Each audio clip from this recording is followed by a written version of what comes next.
আসসালামু আলাইকুম everyone. Senior ma'am গল্পের 5 নম্বর পার্ট। তো চলো বেশি কথা না কইয়া গল্প শুরু করা যাক। রাত 9টায় আম্মুর ডাকে ঘুম ভাঙলো। আম্মু বলল, এই রাকিব ওঠ, আর কত ঘুমাবি? অনুষ্ঠানে যাবি না? তোকে কতবার ডেকে গেলাম। আমি বললাম কয়টা বাজে?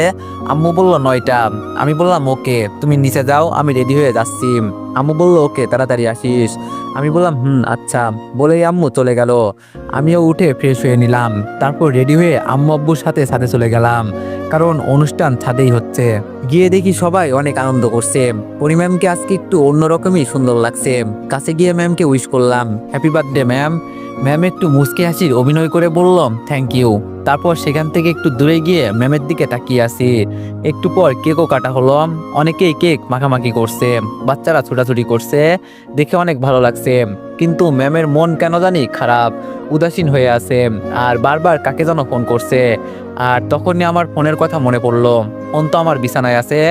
তাই আমি তাড়াতাড়ি করে নিচে চলে আসলাম। এসে দরজা খুলে আমার রুমে গিয়ে ফোন নিলাম। ফোন নিয়ে তো আমি হা হয়ে গেলাম, কারণ ম্যাম সকাল থেকে এ পর্যন্ত 157 বার কল দিয়েছে, সাথে আনলিমিটেড SMS। হায় আল্লাহ, আজ আমি গেছি। এতক্ষণে মন খারাপের কারণটা বুঝলাম। তাই আর দেরি না করে আমি তাড়াতাড়ি একটা SMS পাঠিয়ে দিলাম, সরি ম্যাম। একটু পরেই দেখি ম্যাম জবাব দিল, তো সরি লাগবে না, তুই আর আমাকে SMS করবি না। বুঝলাম ম্যাম আমার উপর অনেক রাগ আর অভিমান করেছে। তাই আবার বললাম, প্লিজ ম্যাম এভাবে বললেন না, আমি সত্যিই সরি। সারাদিন অনেক কাজ করে ঘুমিয়ে পড়ছিলাম, তাই ফোন ধরতে পারিনি। ম্যাম বলল, এই তুই এত ছোট মানুষ, তোর এত কিসের কাজ থাকে শুনি? আজকে আমার জন্মদিন, সেই দিনও তুই এমন করলি।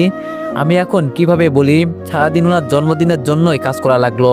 তাই আমি বললাম, আচ্ছা বললাম তো সরি ম্যাম, মানছি আমার ভুল হয়েছে, আমাকে যে শাস্তি দিবেন আমি মাথা পেতে নিব।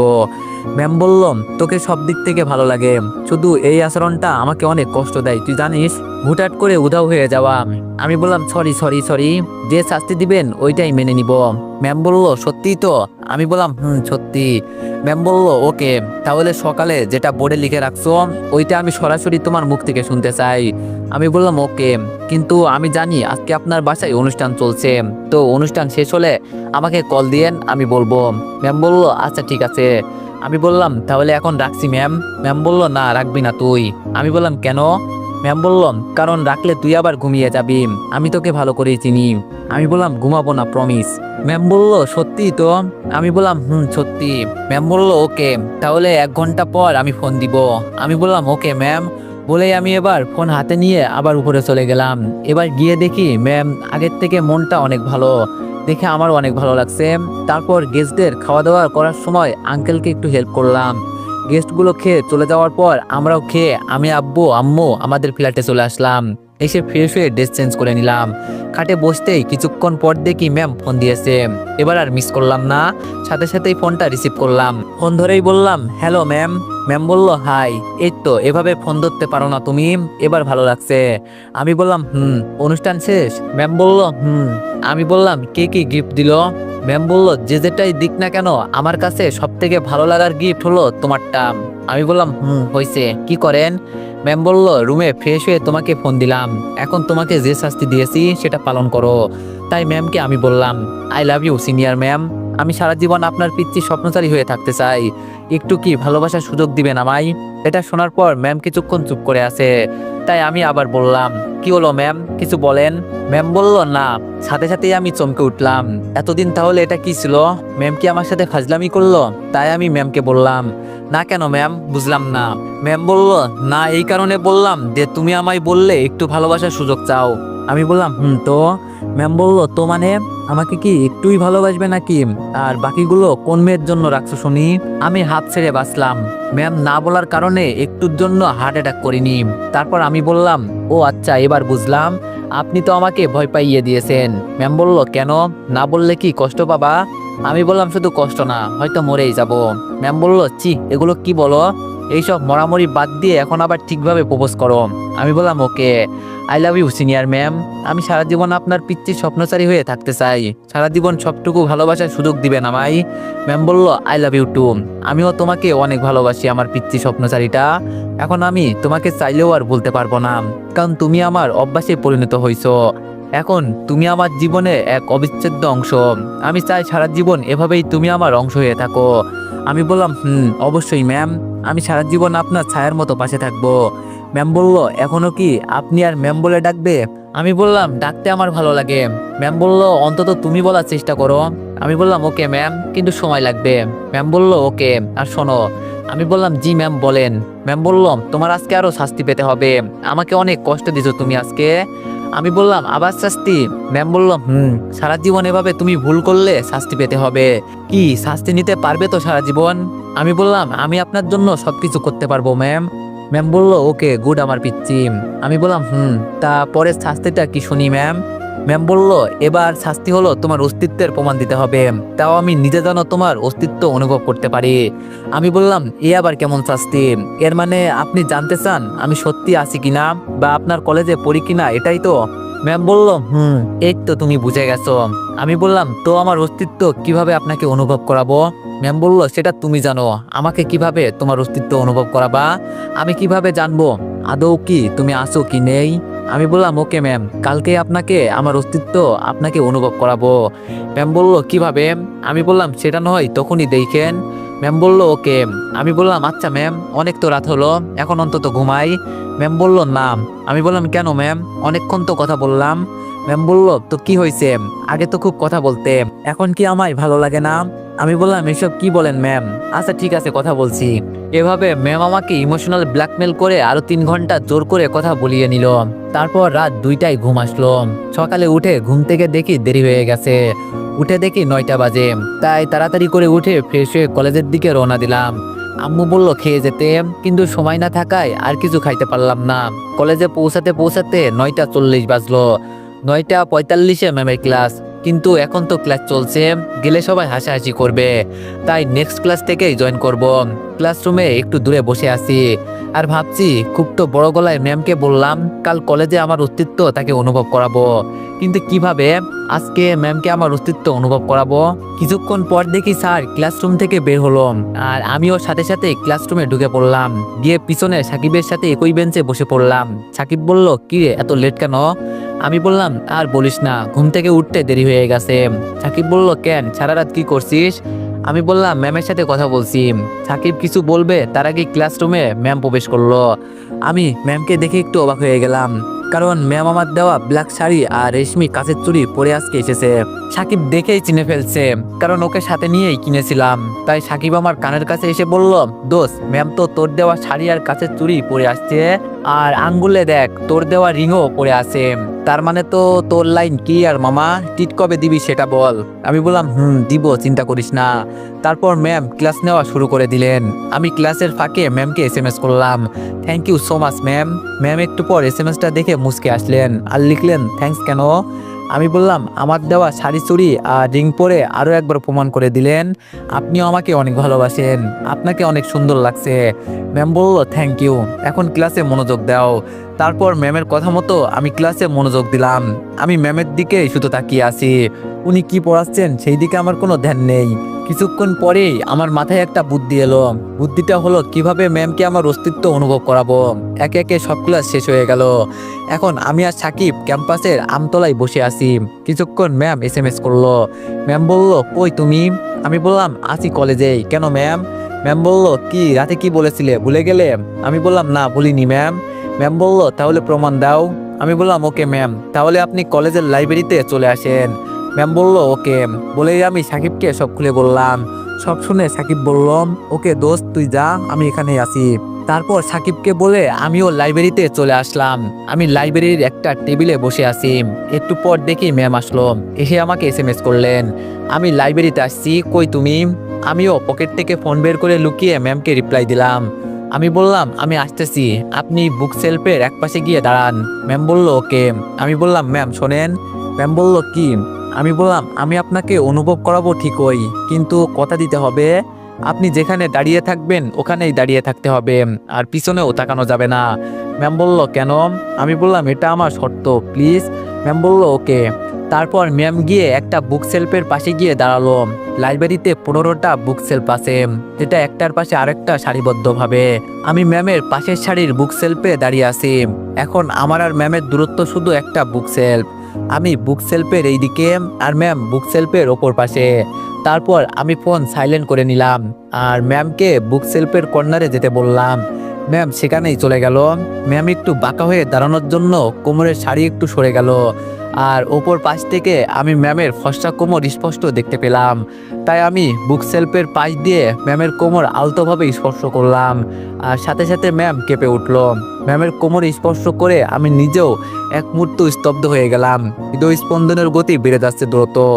ওইদিকে ম্যাম হঠাৎই একটু শ্বাস আটকে ফেলে ধীরে বললেন, এটাই কি তুমি আমার পিচ্চি স্বপ্নচারী? আমি কোনো উত্তর দিলাম না। বুক সেলফের আড়ালেই দাঁড়িয়ে রইলাম নিঃশব্দে। চারপাশে থমথমে নিস্তব্ধতা, শুধু দুইটা হৃদয় যেন একে অপরের গতি অনুভব করছে। ম্যাম আবার বললেন, কি হলো, কিছু বলছো না কেন? আমি তখনও চুপ, কিছু বললাম না। কিছুক্ষণ পর আরেক হাত বাড়িয়ে বুক সেলফের ফাঁক দিয়ে ওনার চুলের খোপায় আলতো ছোঁয়া দিলাম। সেই ছোঁয়ায় ম্যাম আবার একটু কেঁপে উঠলেন, তবে এবার থামলেন না এবং নিঃশ্বাস টেনে হালকা গলায় বললেন, আমি পিছনে তাকাবো না, কথা দিয়েছি, কিন্তু তুমি যে এভাবে আমার এতটা কাছে আসবে কখনো বুঝতে পারিনি। আমি এবার ফিসফিস করে বললাম, আমার অস্তিত্ব অনুভব করাতে এসেছি ম্যাম, বলেছিলেন না? ম্যাম বলল, তবে এভাবে অনুভব করাবে কখনো ভাবতেও পারিনি, তবে একটু ভয়ও লাগছে। আমি বললাম, ভয় কিসের ম্যাম? ম্যাম বলল, এক অজানা ভয়। আমি বললাম, ভয় নাই ম্যাম, একজন শুধু হবে ভালোবাসা। আপনি জানেন না ম্যাম, বুক সেলফের এপাশে দাঁড়িয়ে আমি কিভাবে প্রতিটা মুহূর্ত আপনার নিঃশ্বাস গুনতেছি। আপনি যেন আমার সামনে না থেকেও আমার ভিতরে আছেন। ম্যাম এবার এক হাত আমার হাতের উপর রাখলেন, তারপর বললেন, আজকে তুমি প্রমাণ করে দিলে ভালোবাসা সত্যি চোখে দেখার বিষয় না, অনুভব করারও জিনিস। আমি এবার বুক সেলফের পাশ দিয়ে আমার মুখটা ম্যামের কানের কাছে নিয়ে গিয়ে ফিসফিস করে বললাম, তোমার নিঃশ্বাস গুনে গুনে নিজেকে খুঁজি প্রতিটা ক্ষণে। তুমি পাশে নেই, তবুও কেন তোমার লাগে আমারই বনে। চুপচাপ এই বুক সেলফের আড়াল তোমার সুধা কণ্ঠে ঝরে ভালোবাসার বেতার। চুলের খোপায় ছুঁয়ে দেখি ভালোবাসা বুঝি এমনই অবক্ত আত্মার। তুমি বলো ভয় হয় আজ, আমি বলি ভয় নয়, এ প্রেমের সাজ। আমার ছায়া হয়ে থেকো না আর, এসো একসাথে হই দুই হৃদয়ের পার। চোখে নয়, ছুঁয়ে নয়, শুধু মনে মনে গভীরে যে রয়, সেই ভালোবাসা নিঃশব্দে কাঁদে, তোমার নিঃশ্বাসই আমার নাম বাদে। বলে আমি ম্যামের ঘাড়ে একটা ভালোবাসার প্রথম স্পর্শ মানে কিস করে হাতটা ছাড়িয়ে নিয়ে বুক সেলফের ওপর পাশ দিয়ে দিলাম এক দৌড়ে ক্যাম্পাসে চলে আসলাম। এসে দেখি সাকিব এখনো যায়নি, তাই ওর কাছে গিয়ে হাঁপাতে লাগলাম। আমার এই অবস্থা দেখে সাকিব আমাকে জিজ্ঞাসা করলো, কিরে এরকম হাঁপাচ্ছিস কেন? ম্যামের কাছে ধরা খাইছিস নাকি? আমি বললাম, আরে না, ধরা খাইনি, তবে অনেক কিছু ঘটে গেছে। সাকিব বলল, কি ঘটছে বলো? আমি বললাম, আমি ম্যামকে কিস করছি। সাকিব বলল, কি, কেমনে? তারপর আমি সাকিবকে সব কথা খুলে বললাম। সব শুনে সাকিব বলল, আমার আজকে ট্রিট চাই। আমি বললাম, ওকে চল, আজকে তুই যা চাস সেটাই খাওয়াবো। সাকিব বলল, ওকে চল। তারপর সাকিবকে ক্যান্টিনে নিয়ে গিয়ে ওর ইচ্ছে মতো খাওয়ালাম, নিজেও খেলাম। তারপর বাসায় চলে আসলাম। এসে ফ্রেশ হয়ে রুমে শুয়ে আসি। হঠাৎ SMS আসার আওয়াজ, দেখলাম ম্যামই মেসেজ করেছে। ম্যাম বলল, বাসায় পৌঁছেছ? আমি বললাম, একটু আগেই। আপনি গেছেন? ম্যাম বললাম, আমিও আসলাম। আচ্ছা, শেষে ওইটা কি করলে? আমি বললাম, কি করছি? ম্যাম বলল, মনে করো কি করছো? আমি বললাম, কিসের কথা বলছেন? ম্যাম বলল, হ্যাঁ হ্যাঁ ওইটাই। আমি বললাম, কেন, ভালো লাগেনি? ম্যাম বলল, ভালো লাগার কথা হচ্ছে না, কেন করলে সেটা বলো। আমি বললাম, আমার পছন্দের মানুষকে আমি কিস করেছি, তাতে কার কি? তার উপর আমার পুরো অধিকার। ম্যাম বলল, তাই নাকি? আমি বললাম, ম্যাম বলল, তাহলে তো আমারও অধিকার আছে আমার পছন্দের মানুষকে দেখা। এবার আমি কিছু বলতে পারলাম না, তাই ম্যাম আবার বলল, কি হলো, উত্তর দাও। আমি বললাম, আপনার কথাও সত্যি। ম্যাম বলল, তাহলে আমি দেখতে চাই। আমি বললাম, কিভাবে? ম্যাম বলল, তোমার একটা পিক দাও। আমি বললাম, না, এভাবে না। ম্যাম বলল, তাহলে? আমি বললাম, আমি চাই আপনি আমাকে সামনাসামনি দেখেন। ম্যাম বলল, ওকে, তাহলে 2 দিন পর আমরা দেখা করি। আমি একটু ভেবে বললাম, ওকে। ম্যাম বলল, সত্যি? আমি বললাম, ম্যাম বলল, ওকে, তাহলে 2 দিন পর একটা পার্কে আমরা দেখা করব। আমি বললাম, ওকে। ম্যাম বলল, আজকে যদি আমি তোমাকে কথা না দিতাম যে পিছনে তাকাবো না, তাহলে আজকেই তোমাকে দেখতে পেতাম। আমি বললাম, ওর জন্যই বলেছি। ম্যাম বলল, দুষ্টু ছেলে। আমি একটু হাসলাম। ম্যাম বলল, তবে কি জানো, তোমার প্রথম স্পর্শ যে এত রোমান্টিক ভাবে হবে আমি কখনো কল্পনা করিনি। আমার বুকের ভিতরে কিছু একটা যেন হঠাৎ করে কেঁপে উঠছে। সেই কম্পনটা এখনো থামেনি, এখনো হাত কাঁপে, নিঃশ্বাস কেঁপে উঠছে। মনে হচ্ছে এই জীবনে কোনোদিন কেউ এতটা গভীর স্পর্শ ছুঁয়ে যায়নি আমাকে। আমি কিছুক্ষণ চুপ করে থাকলাম, তারপর টাইপ করলাম, আমি চাই না আপনি শুধু আমার স্পর্শই মনে রাখেন ম্যাম, আমি চাই আপনি আমার ভালোবাসা মনে রাখেন, যতটা নীরব ততটাই গভীর। ম্যাম বলল, তুমি কি জানো আমার মতো কঠিন মানুষটাও আজ তোমার ভালোবাসায় ভেঙে পড়েছে। আমি একটু লজ্জা পেলাম। ম্যাম বলল, আরে ব্যাস, পিচ্ছি দেখি লজ্জাও পাই। আমি বললাম, আচ্ছা একটা কথা বলবেন তো। ম্যাম বলল, কি বলো। আমি বললাম, আমার সাথে প্রথম দেখার মুহূর্তে আপনি কি করবেন। ম্যাম বলল, চোখে চোখ রাখবো, তোমার চোখে চোখ রাখার খুব ইচ্ছে, আমি দেখতে চাই ওই চোখে কি আছে। আমি বললাম, চোখে চোখ রাখলে কিন্তু আপনি আর পালিয়ে যেতে পারবেন না।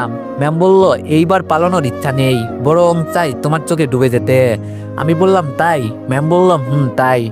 এখন তো মনে হচ্ছে 2 দিন কেন, কালকেই যদি দেখা হতো। আমি বললাম, আমি চাই দেখা হোক এমন এক জায়গায় যেখানে আপনি আমার নিঃশ্বাস শুনবেন আর আমি আপনার স্পর্শে হারিয়ে যাব। ম্যাম বলল, দুষ্টু, কবে এত বড় হলে বলো তো।